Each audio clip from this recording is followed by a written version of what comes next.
ہم اپنے دشمن کو بعد میں کاٹیں گے دعوت دینے سے، اور نبی کے دشمن کو پہلے کاٹیں گے دعوت دینے سے۔ پہلے ان کو الگ کرو، کوئی وہابی نہیں ہوگا، کوئی دیوبندی نہیں۔ یہ ہے ایمان، یہ ہے زور سے بولیے، یہ ہے نبی کی محبت سب سے زیادہ ہو، یہ ہے ایمان۔ اگر کوئی وہابی کو بلا لے، باپ کے دشمن کو نہ بلائے، دیوبندی کو بلا لے، ماں کے دشمن کو نہ بلائے، کوئی وہابی دیوبندی کو بلا لے اور اپنے دشمن کو نہ بلائے، تو اس کا مطلب یہ ہے اس کے دل میں اس کی اپنی محبت زیادہ ہے، ماں باپ کی محبت زیادہ ہے، نبی کی محبت کم ہو گئی۔ معاذ اللہ۔ تو ایمان کہاں رہا؟ ایمان کہاں رہا؟ اور ایمان اسی کا نام ہے کہ سب سے پہلے سب سے زیادہ نبی کی محبت ہو، ایمان اسی کا نام ہے۔ اس لیے ایمان بچانا ہے تو ان وہابیوں سے بچنا ہوگا، دور رہنا ہوگا۔ ایمان نبی کی تعظیم کا نام ہے، ایمان نبی کی محبت سب سے بڑھ کے ہو، اس کا نام ہے۔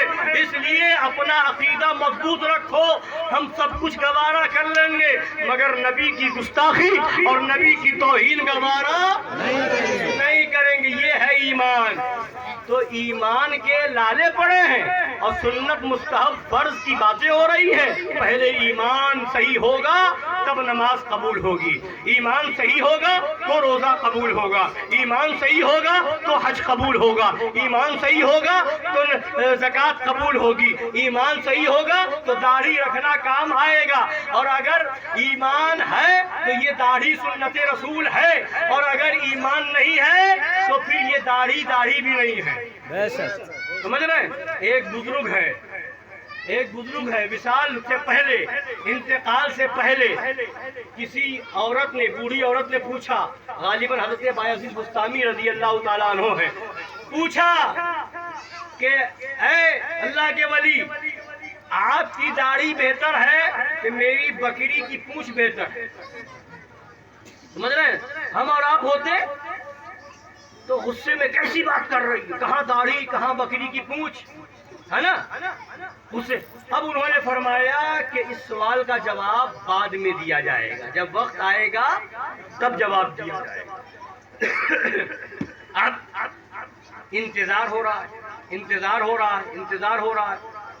وہ وقت آیا کہ حضرت بایزید بستامی رضی اللہ تعالی عنہ کا وصال ہو گیا، انتقال ہو گیا۔ جنازہ شریف تیار ہوا، جنازہ لے جایا جا رہا ہے۔ اب وہ عورت دروازے پہ بیٹھی تھی، پوچھا کس کا جنازہ ہے؟ کہا حضرت بایزید بستامی رضی اللہ تعالی عنہ کا جنازہ ہے۔ تو کہا اتنے بڑے ولی تھے اور میرے ایک سوال کا جواب نہیں دیا، دنیا سے چلے گئے۔ میرا سوال تھا کہ آپ کی داڑھی بہتر یا میری بکری کی پونچھ بہتر، اور انہوں نے کہا تھا جب وقت آئے گا تو دیا جائے گا جواب، اور چلے گئے دنیا سے، جواب نہ دیا۔ جنازہ چل رہا تھا، حضرت بایزید بستامی اٹھ کے بیٹھ گئے۔ سبحان اللہ۔ ارے وہابیوں دیوبندیوں، اللہ کے ولیوں کو دیکھ لو، توبہ نصیب ہو جائے گی۔ تم اپنی کتاب میں لکھتے ہو نبی مر کر مٹی میں مل گئے۔ ارے نبی کی شان تو بہت بلند ہے، جو نبی والا سچا عاشق ہو جاتا ہے، اللہ کا وہ ولی بھی ایسا زندہ ہوتا ہے کہ قبر میں لیٹ کے زندگی دیتا ہوا نظر آتا ہے۔ اعلیٰ حضرت فرماتے تو زندہ ہے واللہ، تو زندہ ہے واللہ، میری چشم عالم سے چھپ جانے والے۔ تو اب اٹھ کے بیٹھ گئے حضرت بایزید بستامی رضی اللہ تعالیٰ عنہ اور فرماتے ہیں اے بڑھیا، تیرا سوال یہ تھا کہ تیری بکری کی پونچھ بہتر یا میری داڑھی؟ فرمایا سن، میں اسی کا انتظار کر رہا تھا کہ میری موت ایمان پر ہو۔ سبحان اللہ، ایمان پر دنیا سے جا رہا ہوں، میری داڑھی تیری بکری کی پونچھ سے بہتر ہے۔ اور اگر ایمان نہ بچتا، جس کا ایمان نہ بچے، ایمان چلا جائے پھر داڑھی رکھ لے، تو اس کی داڑھی سے بکری کی پونچھ بہتر ہے۔ اے وہابیوں، داڑھی چاہے جتنی لمبی رکھ لو،